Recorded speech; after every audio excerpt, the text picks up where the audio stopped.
Shut up, compressor. Hey everyone, I'm Matt with Doogs Models, and this is the Flankoff.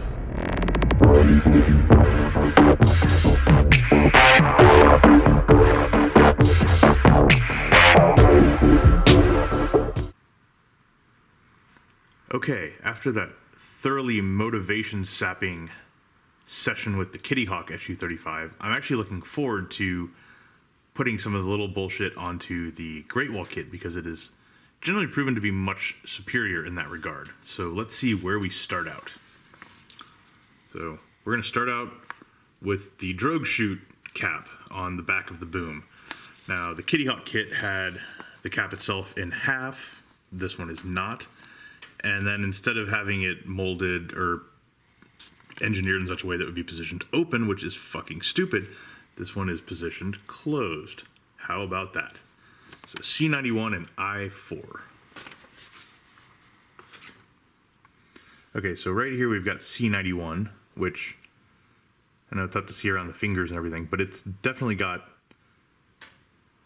quite a bit more surface detail. Come on, focus, you piece of shit.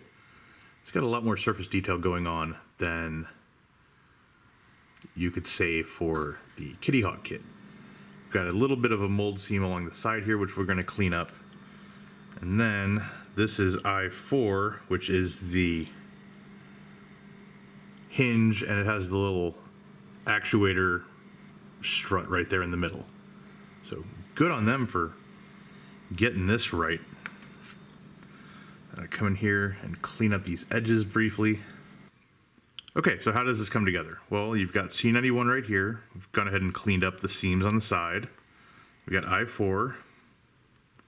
I4 literally sits right there. There's no real mistaking how it goes together. We're going to go ahead and join those guys up. Just a little dash of extra thin. And then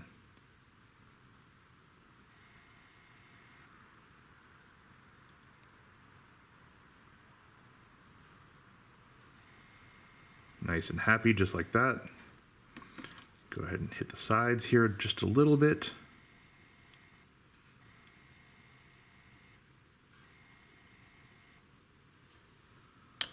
Like so.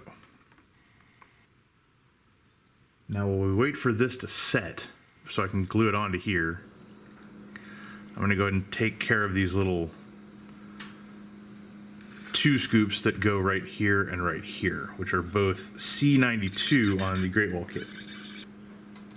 Now, if you'll remember, on the Kitty Hawk kit, these were blank in front. They were just fucking rectangles. Well, on here, there are actual openings. How about that? Okay.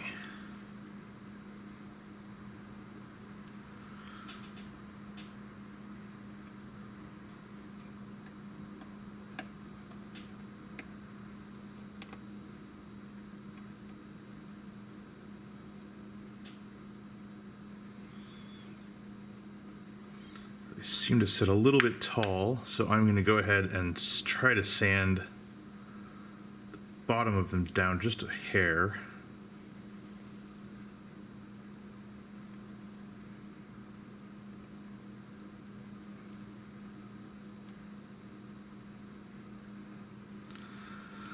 That seems happier.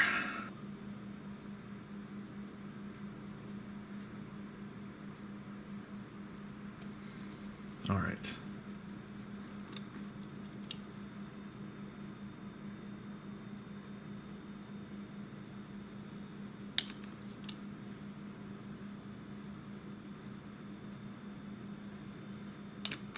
Those 2 dummies in there. And we've got I-10 in this little horseshoe looking doohickey right here. So I can get at it easier with the tweezers here.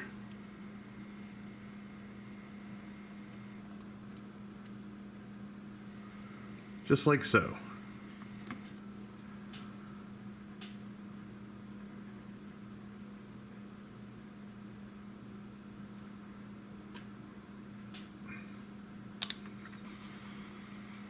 now we can come back to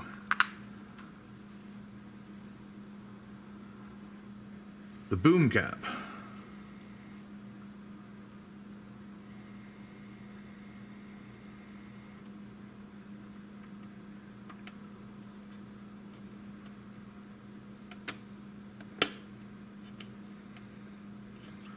Which, check that out. It's actually a pretty solid fit. Let's go ahead and... Yep, I will take that. Go ahead and...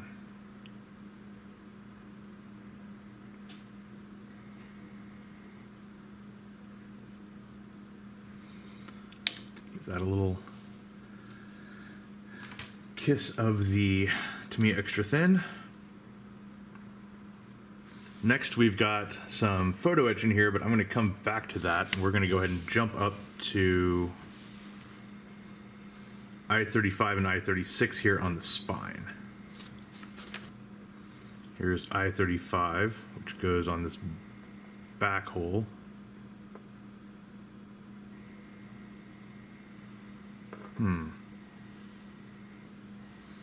That was just to be a pretty tight fit.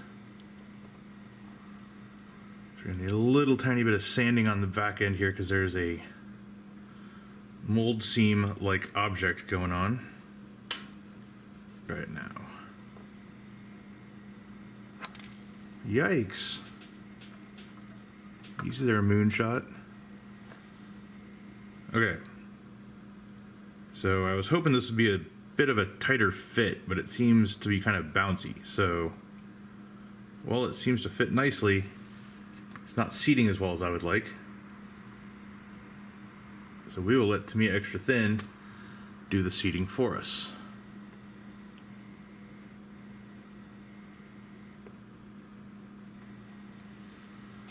And we've got I-36 up here.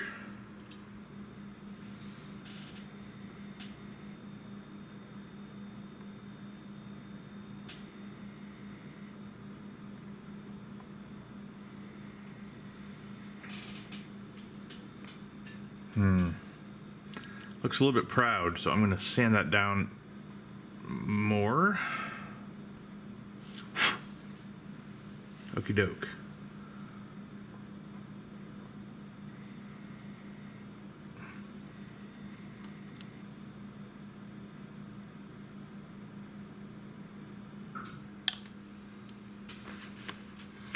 I've got some tail stuff to do.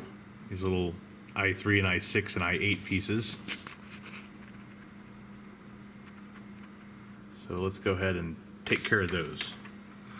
These little tiny things here, and this is tweezers for scale. These little tiny things are supposed to go on the end of the tail. I'm not even sure how to pick them up, to be honest.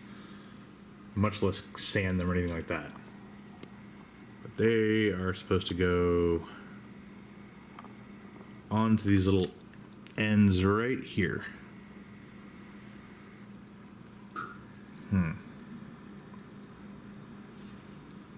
This is when I wish I had one of those little pickup things.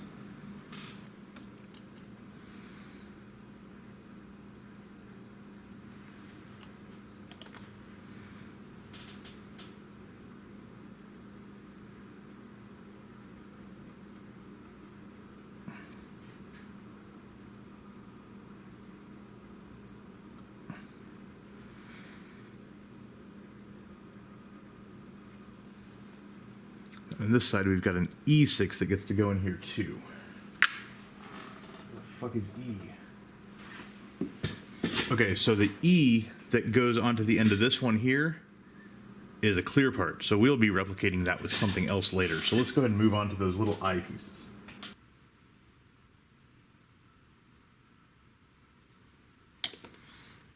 All right.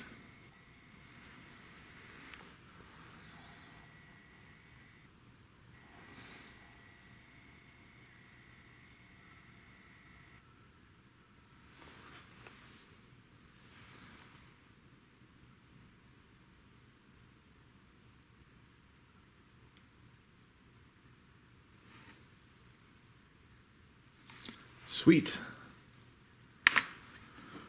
I think now is probably a good time to start looking at photo etch. Okay, it's time to try gluing down one of these PE pieces. Hopefully without making ourselves go crazy in the process. See how far that gets us though, right?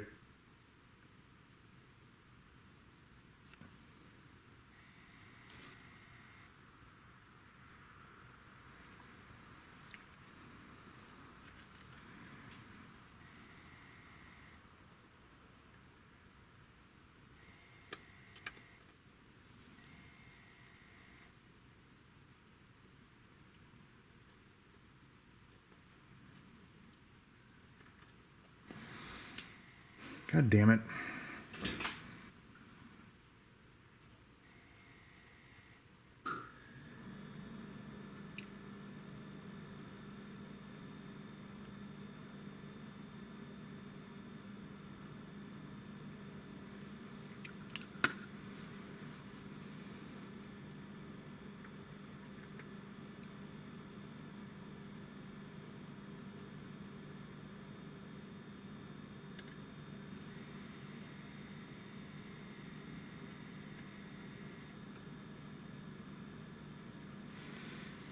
There's literally a vicious angle to install anything at.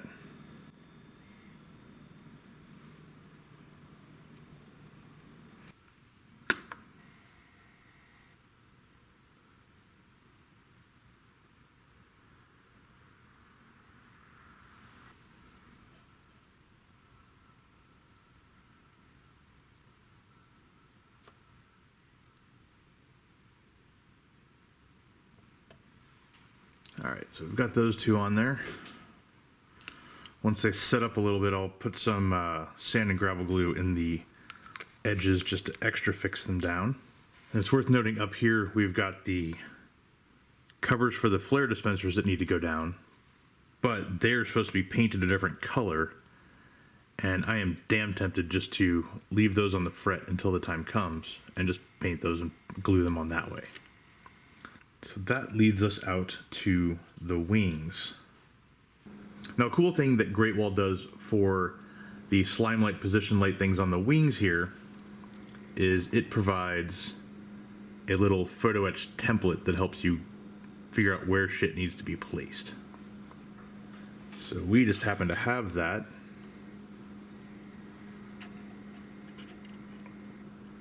And that goes basically like so.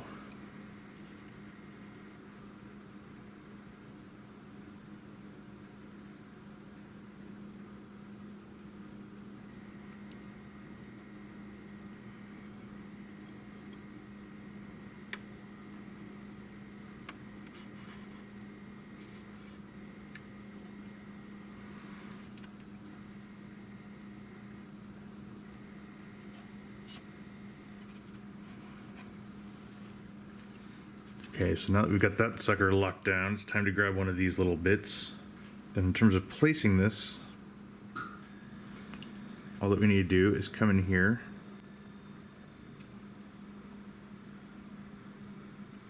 basically line it up with this thing, if we can ever get it there. Like so. All right, now it's really tough to work from this angle, so I'm gonna see if I can come in this way.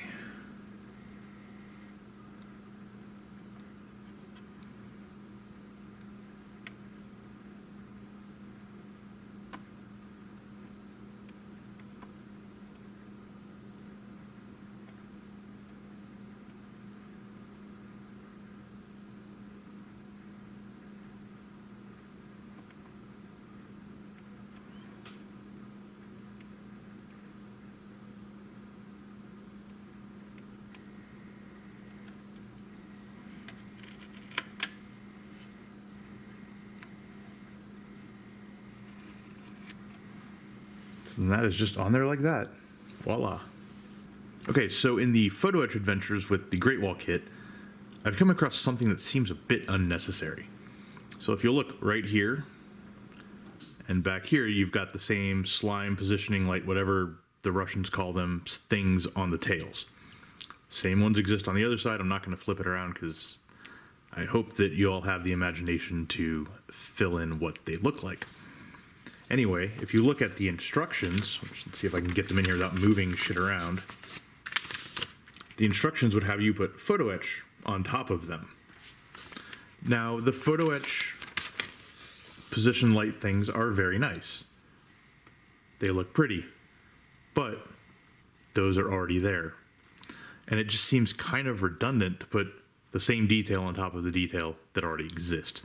So I am going to skip the shit out of that and move on to some other things. Okay, swinging around to the bottom of the Great Wall kit, it's time to go ahead and place I-19, this little antenna back here.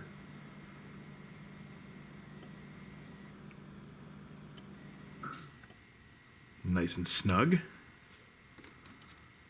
little bit of extra thin to lock it in. See, a lot of the stuff that comes next is all landing gear shit. So I'm trying to focus on the things that we can do that are not landing gear related. And that looks like I-34 up here by the nose. And then if we look at these, we've got C-93 right here. That little scoop doohickey. I am not seeing an identical one for the other side. Interesting. I can swear the Kitty Hawk kit had two of those little things.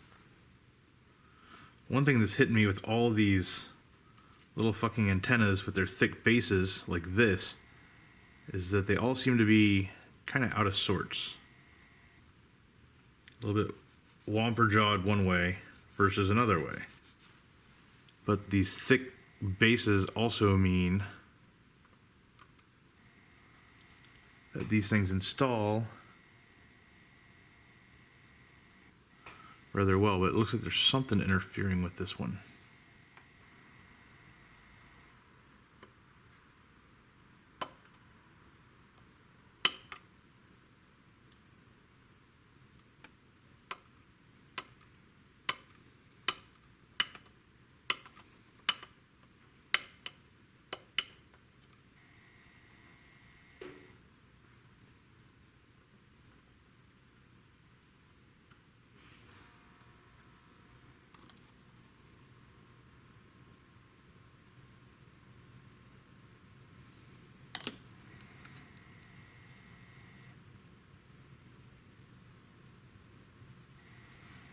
All right, there's that. Let's get on to C-92. Okay, so C-93 has to go right there.